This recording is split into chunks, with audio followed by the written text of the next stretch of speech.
દર્શક મિત્રો, વિરામ બાદ સ્વાગત છે આપનું. આપણી જે ચર્ચા છે ડાયાબિટીઝ અને હાર્ટ એટેકને લગતી, ડાયાબિટીઝ કેવી રીતે તમારા જીવ પર જોખમ બની શકે છે તેની ચર્ચાને ડૉક્ટર સંજય સાળી સાથે આગળ વધારીએ. આપે વાત કરી શુગર કંટ્રોલની, અને ઘણા લોકો એવું કહેતા હોય છે કે મારું શુગર તો કંટ્રોલમાં જ છે, પણ તેમ છતાં તે લોકોને હાર્ટ એટેક આવતો હોય છે. અને આની સાથે જ પ્રશ્ન એ થાય કે શુગર કંટ્રોલનો સાચો અર્થ શું છે, અને આ સાથે જ ફક્ત જે રિપોર્ટ્સ છે ડાયાબિટીઝના તે નોર્મલ હોવા યોગ્ય છે કે પછી એના સિવાય પણ કોઈક સારવાર કરવી જોઈએ? પરફેક્ટ.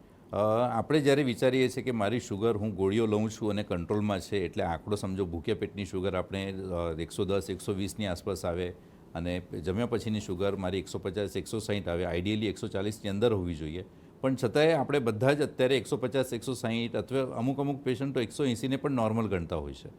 પણ સરવાળે આ જે કંટ્રોલ આપણે વિચારીએ છીએ એ કંટ્રોલ આપણે ખાલી આંકડાઓમાં વિચારીએ છીએ.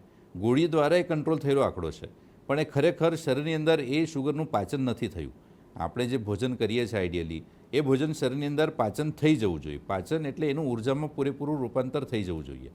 પરંતુ ડાયાબિટીસના પેશન્ટમાં જ્યારે શુગર વધારે દેખાતી હોય છે ત્યારે શરીર જે છે એ શુગરનું પાચન નથી કરી શકતું, અને એનું ક્યાંક ને ક્યાંક ઉર્જામાં પણ રૂપાંતર નથી થતું. તો આ અડધી પચેલી શુગર જે છે, અડધી પચેલી કેલરીઝ જે છે, એ પોતાની ઝેરી અસર આખા શરીરમાં ફેલાવતું હોય છે. મેં લાસ્ટ ટાઈમ વાત કરી એવી રીતના એ સરવાળે લોહીની નળીઓ જે છે એની અંદર ચિકાસનું પ્રમાણ વધારે, અડધી પચેલી શુગર, અડધો પચેલો ખોરાક અને કેલરીઝ ક્યાંક ને ક્યાંક ચરબીનું પ્રમાણ વધારતું હોય છે. ચરબી આપણા શરીરની અંદર પણ હોય છે, ચરબી આપણા લોહીની નળીઓની અંદર પણ હોય છે, અને એના લીધે એ ચરબી જેમ જેમ વધારે વધે છે એવી રીતના શુગર પાછી કંટ્રોલની બહાર જાય, શુગર શરીર પચાવી ના શકે, અને જેના દ્વારા અડધી પચેલી શુગરનું પ્રમાણ વધતું હોય છે. એટલે આપણે એવું વિચારીએ છીએ કે જ્યારે પણ આપણી શુગર કંટ્રોલમાં આવે છે તો આપણે એક વિચારવાની જરૂર છે કે શુગર ભલે ગોળી દ્વારા કંટ્રોલ થઈ છે, પણ એના માટેના આપણા જે પ્રયત્નો હોવા જોઈએ કંટ્રોલ કરવા માટે એ આપણે ક્યાંક ને ક્યાંક કરતા નથી.